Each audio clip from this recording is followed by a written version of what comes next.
흙탕물이 거세게 밀려들고 주차장 차량들은 장난감처럼 뒤엉켰습니다. 다리는 끊겼고 강둑의 흙더미는 힘없이 무너져 내립니다.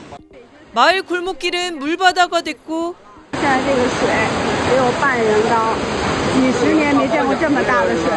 쓰러진 전신주에 산에서 쓸려온 물건들이 쌓여 마을은 아수라장입니다.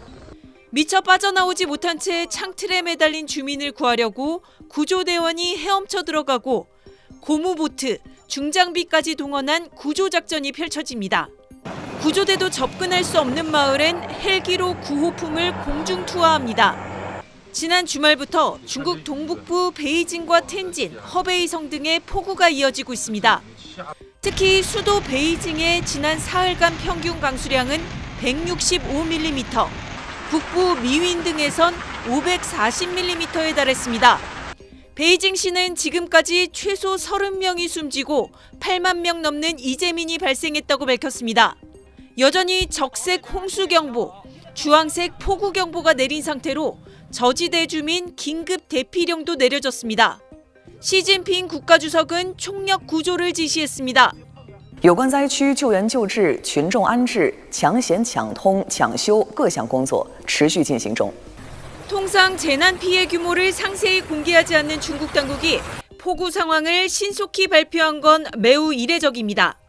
수도 베이징이 피해 중심지로 떠오른 데다 이미 현장 영상 등이 SNS에서 확산하자 선제적으로 정보를 공개하고 신속한 대응 능력을 보여주려는 의도로 풀이됩니다. 베이징에서 SBS 권란입니다. 차량과 냉장고 등 온갖 물건들이 흙탕물 속에 뒤엉켜 떠내려옵니다. 지붕 위로 몸을 피한 주민은 망연자실할 뿐입니다.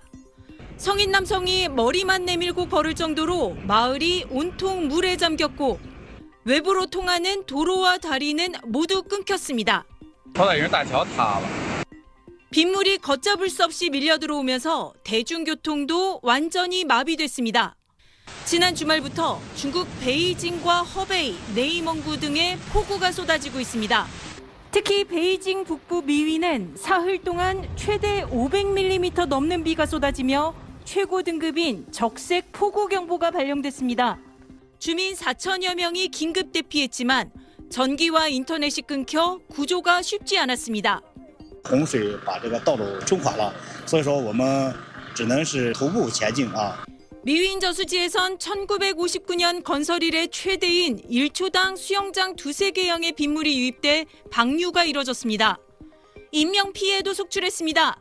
윈난성 푸얼시에서 폭우에 쏟아진 흙더미에 승용차가 깔려 5명이 숨졌고 산시성 다퉁시에선 버스 한 대가 산사태에 휩쓸려 1명이 숨지고 13명이 실종됐습니다.